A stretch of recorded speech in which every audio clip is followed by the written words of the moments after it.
Former white mayor in coma for 3 years awakens only to the voice of a homeless black boy singing in his hospital room. 3 years of silence, and all it took was a broken voice to break the spell. Funny how a boy with no address found the way into a locked soul. They said Walter Henderson wouldn't wake up. They said brain injury past a year meant hope was a cruel nurse in a white coat. His ex-colleagues moved on. His statues gathered pigeon shit. The city he once ruled barely whispered his name anymore. But in room 417 of St. Marcus Medical, something had begun to stir. No one noticed the boy at first. He didn't walk in like a miracle. He shuffled like a shadow, dragged in by a nurse who pitied him enough to break protocol. His name was Elijah. 13. No ID. No parents. No shoes. He'd been sleeping near the hospital dumpster for days, humming to himself like the world would crack open if he stopped. One afternoon, after delivering old blankets, Nurse Marla asked what he was always singing. He said, "Just songs my mama used to hum before the fire." The fire. They never found her body. Only a scorched necklace and a child who wouldn't speak for a week after. Marla snuck him in.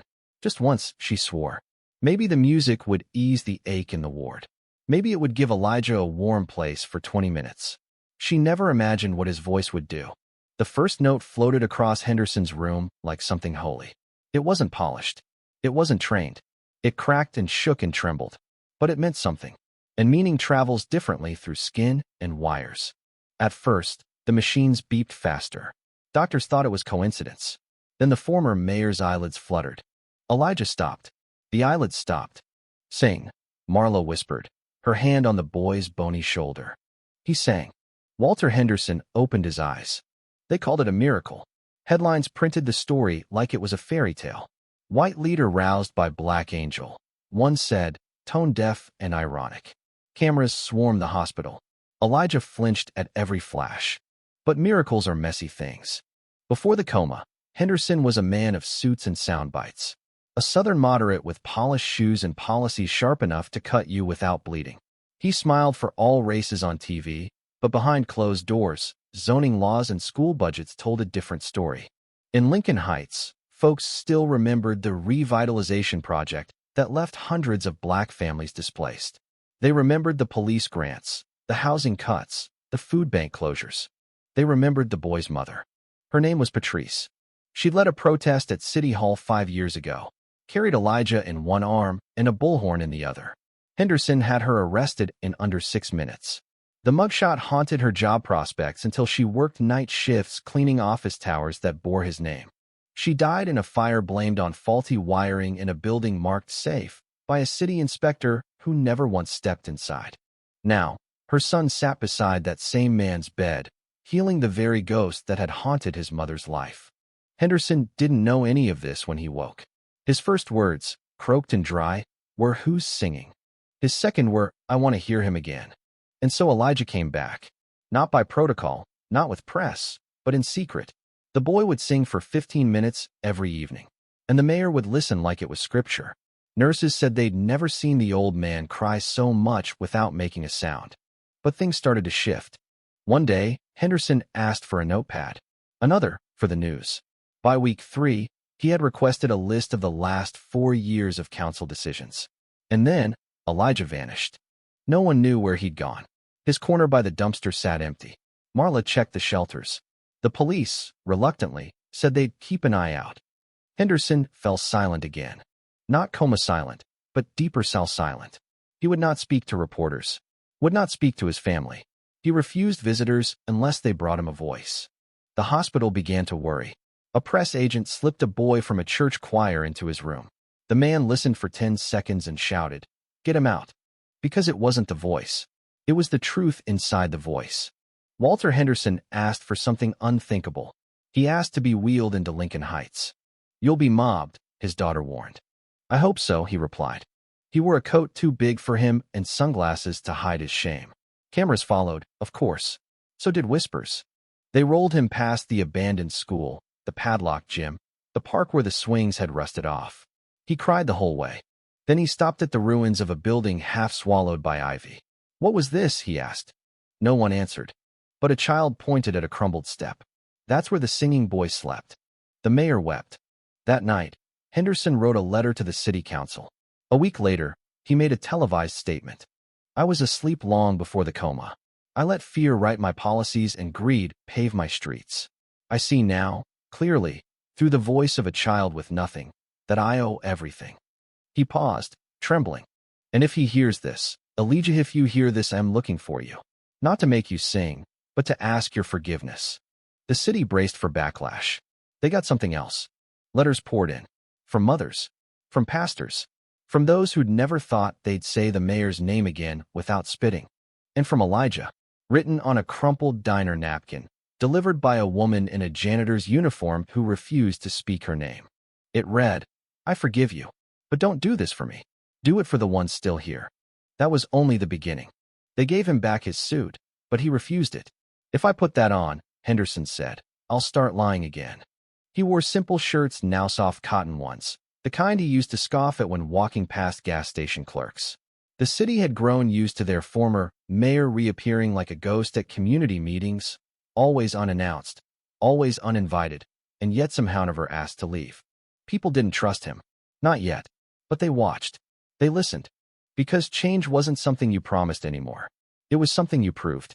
At City Hall, he was a relic. The new mayor, a young Latina councilwoman named Raquel Torres, had been one of his loudest critics in his last year of office. When Henderson asked to meet, she agreed on one condition. No cameras. No PR. And you don't talk. You listen. So he did. For 4 hours. She laid out spreadsheets of food insecurity, photos of mold-ridden apartments, a list of tenants recently evicted from buildings that Henderson once hailed as urban renewal success stories. When she finally looked up from the table, she said, You woke up, sir. Good for you. We never got the luxury to sleep. Henderson nodded. Then let me work. Torres studied him for a long, silent moment. You're not getting a seat back at the table, but you can help carry chairs for the ones who never had one. That was the start. He showed up at committee meetings, not as a speaker, as a note-taker. He picked up trash in neighborhoods his policies once bulldozed, helped paint over racist graffiti in an underpass he'd driven past for years without seeing. And he wrote checks, large ones, to the Lincoln Heights after-school music program, to the shelter that gave Elijah soup once, to the fire safety fund that should have fixed the wiring in Elijah's building 5 years earlier. But none of this brought the boy back. Elijah had disappeared like a note carried on wind heard once, unforgettable, but impossible to hold. There were rumors. A traveling choir said they saw a kid with a voice like velvet in a Texas bus stop. A shelter worker swore she saw him in Baton Rouge. But every trail ended in silence. Still, the city changed in his absence. The new council passed the Elijah Grant, giving priority housing and education access to children who had been orphaned due to negligent housing policies. A grassroots group called the Voice Project began organizing youth music therapy in trauma centers. And Henderson? He sat in the back rows, smiling. He never claimed credit. Didn't need it. For once in his life, his silence did more than his speeches ever had. But guilt is a tricky ghost, and redemption never comes cheap. Late one evening, Henderson walked alone through Lincoln Heights. Rain had just stopped, leaving the air thick with the scent of wet brick and memory. He passed the boarded-up grocery store, the one he'd let die when subsidies were pulled from black neighborhoods. He stopped, and then, as if summoned by the night itself, he heard it. Not a full song, just a hum. Broken, familiar, a piece of a lullaby. He turned sharply. There under the awning of an abandoned laundromat stood a shape. A boy, taller now, skinnier still, hood up, hands in pockets. His eyes met Henderson's and didn't blink. Elijah? Henderson whispered, like saying the name too loud might scare it away. The boy stepped forward, cautious. You cut your hair, Henderson said, smiling nervously. You grew a conscience, Elijah replied. The old man's laugh cracked like old wood. Then silence. I've looked for you, Henderson said. Every day. You weren't supposed to, Elijah replied. I wasn't saving you. I was just singing. For myself. For my mama. I know, Henderson said. But you did save me. And I needed to tell you thank you. And I'm sorry. Elijah's face didn't change. You burned her, you know, he said, voice steady. Not with fire. With policies. With papers. With what you didn't do. I know, Henderson whispered. And I'll never be able to make that right. Elijah looked down. His fingers flexed in his coat pocket like they were pressing piano keys. I sleep better now, the boy said finally. Not 'cause I forgive you. Not fully. But 'cause I know you're doing something. I'll keep doing it, Henderson said. Even if I disappear again? Elijah asked. Even then, Henderson promised. The boy nodded. And just like the was gone, slipped down the alley like a song ending before the chorus. But something stayed. A silence that didn't ache. A silence that healed. 2 weeks later, Henderson collapsed in the community center bathroom. Stroke. Minor, but enough to hospitalize him again. The same hospital. Different room. Same view. He woke to no singing this time. But a card was taped to the window. A hand-drawn musical note with 3 words beneath it. Still watching you. He laughed. And then he cried. And when the nurse came in, he asked for a guitar. You play? She asked. I'm about to learn. He did. It wasn't pretty, but it was honest. 1 year later, a new wing opened at St. Marcus Medical. Its name, the Elijah Room. People came from all over to see it. To hear the stories. To sing their pain and hope into walls designed to echo back grace. At the opening ceremony, Henderson didn't speak. He sat in the corner, head bowed, listening to children's voices fill the air. And for the first time since waking, he didn't need to say anything. He just was. And that was enough. People say change is slow, that it crawls on bleeding knees, begging history to loosen its grip. But in Lincoln Heights, it came in uneven bursts like jazz. Sudden, unpredictable, and sometimes heartbreakingly off-key. 3 months after the Elijah Room opened, a mural appeared overnight on the bricks outside the center. No signature, just color. It showed a silhouette of a boy, head tilted back, mouth wide in song. From his chest, notes burst outward not as music, but as vines. They twisted through broken buildings, over cracked sidewalks, and around people's hearts. It was the first time Elijah's image had been painted, not as a symbol of tragedy, but of power. The city took notice. So did the nation. A local podcast covered Henderson's strange return from political disgrace to quiet activism. The story went viral. Not because he made a speech refused to speak to national media, but because people couldn't stop whispering about the boy who brought a man back from the dead with nothing but a voice. And when journalists came digging, they found more than they expected. They found Ms. Ernestine, a 67-year-old woman whose eviction case was reversed because Henderson personally showed up in court and testified against the policies he had once championed. They found David Price, a construction worker who'd once lost his home to blight removal and was now hired by a new affordable housing initiative, one co-funded anonymously, but easily traceable to Henderson's dwindling personal accounts. They found Marla, the nurse, who refused every interview and instead handed out flyers for the Voice Project's weekend workshops. They tried to find Elijah. They failed.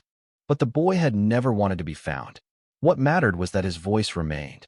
It rang in the songs children wrote for their lost mothers. It echoed in the halls of the Elijah Room. It hummed from the lips of teenagers who'd never heard his name but had learned the same survival song. And through it all, Henderson kept showing up. No podium, no press, just presence. Until the city offered him something no one expected. A statue. A proposal to honor his transformation. A symbol, they said, that people can change. That redemption is possible. The motion passed the council by a single vote. But when the letter arrived, Henderson sent it back. Instead, he wrote a counter-proposal. Don't sculpt me, it said. Build a stage. Confused, the committee called him in. A stage? Asked Councilwoman Torres, raising an eyebrow. Yes, Henderson said softly. In Lincoln Heights. For music. For memory. For pain.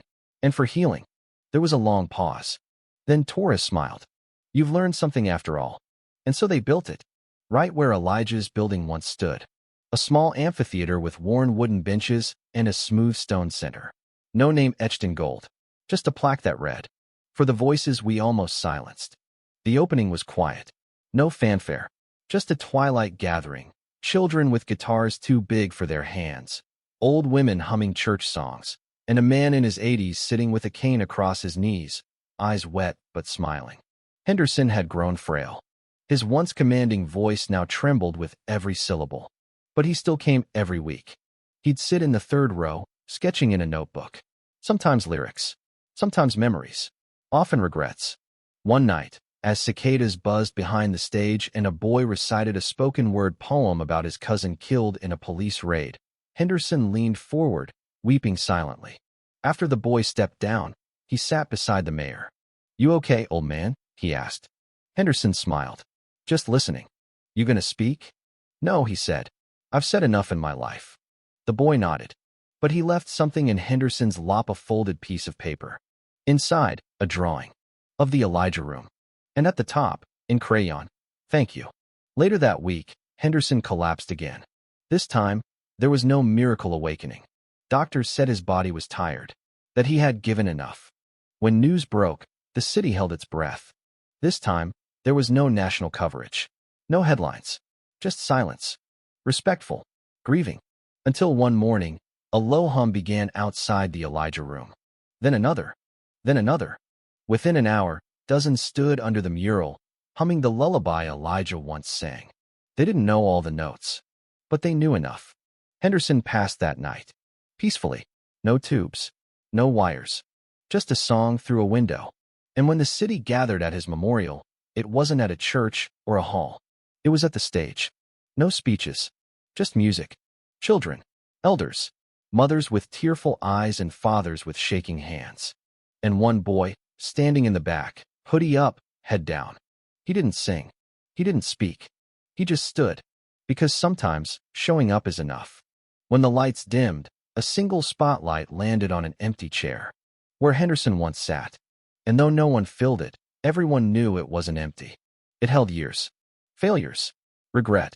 Change. Hope. And for the first time, the city didn't see him as a politician or a ghost. They saw him as what he became. A man who listened. A man who learned. A man who, when met with a voice that demanded more, finally heard it and never stopped listening. In the weeks after Henderson's memorial, something subtle shifted in Lincoln Heights. The community center began staying open. Later, people came not just for resources, but to stay near what they now called the voice grounds. Teachers started encouraging students to bring lyrics instead of essays.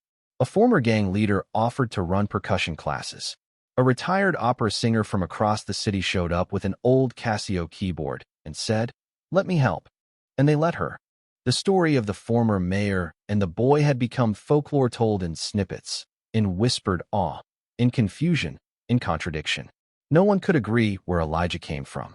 Some said he was an orphan. Some said he'd never existed, that he was a spirit, a fable, a lesson.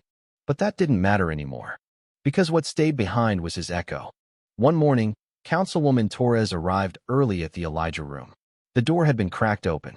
Inside, she found a piece of notebook paper left on the music stand.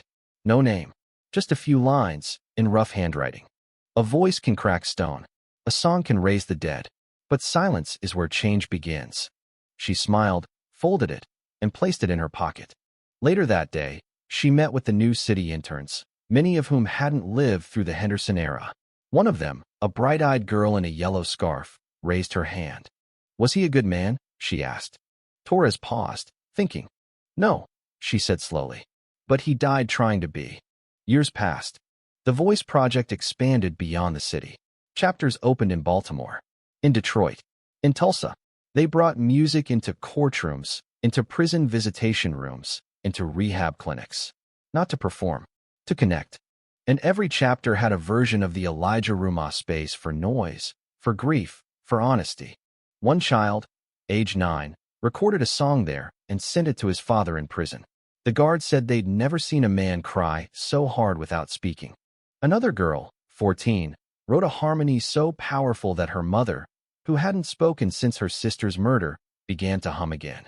People began calling it the Elijah effect. They didn't know the full story, just that it worked. But in Lincoln Heights, they still remembered. The amphitheater remained. The mural never faded. And once a year, on the night Henderson had died, people gathered. Not with candles, with voices. Some read poetry. Some rapped. Some simply hummed. Old-timers would point at the empty chair in the third row and say, "He used to sit there, back straight, ears open." Didn't matter if the kid was off-key, listened like it was Beethoven. Children born long after the events still learned the story not in textbooks, but in living memory, in song. Once, a boy sang to a man who stopped listening to the world. The story began. And the man woke up. One gray afternoon, a woman walked into the Elijah room. She had braids streaked with gray, shoes with soles worn thin, and a box pressed to her chest. She asked to speak with Torres, now mayor. They sat together in the back office. No cameras. No audience. The woman opened the box. Inside was a dusty cassette recorder. A cracked photograph of a woman holding a baby on the front porch of a red brick apartment. And a folder of handwritten letters. Torres blinked. You're his? I'm his aunt, the woman said quietly. I raised him after his mama died. Best I could. Where is he now? The woman hesitated. Alive, I think. I don't always know. But he sent this. She handed Torres a folded sheet. On it, in familiar handwriting. Tell them I'm okay. Tell them to keep singing. That's all I ever wanted. And at the bottom, Elijah. Torres wept. She asked the woman if she wanted to speak at the upcoming Elijah Effect conference. The woman shook her head. Just play the tape, she said. So they did. On the final night of the event, the auditorium darkened. The recording crackled to life. A boy's voice filled the room, uncertain, untrained, but full of everything the world had tried to take from him. He sang the lullaby. The same one from the hospital. The same one from that night under the laundromat. The same one that stirred a man's soul and turned a city on its head. And when it ended, there was no applause. Just silence. Soft. Sacred. And then, one by one, voices joined in. Humming. Whispers. Harmony. No one told them to. They just knew. Because when the right song finds you, you don't perform it. You become it. Back in Lincoln Heights, the stage remains. Weathered. Sturdy. On a quiet morning, long after the conference, a boy around 10 years old wanders there, holding his mother's hand. He asks who the statue is of. There is no statue, she says. Just the chair. Who sat there? She kneels beside him. A man who made a lot of mistakes. Why do they keep his seat? Because he tried to fix them. The boy nods. Can I sit in it? She hesitates, then smiles. Only if you're ready to listen. He climbs up, solemn as a judge. And in that quiet morning light, with birds chirping and buses rolling by in the distance, he sits still, listening, not speaking. And in that silence, a city breathes. A boy once sang. A man once heard. And the world somehow never went quiet again. The end. Thank you for listening. If you find it interesting, please like and subscribe to follow the next stories.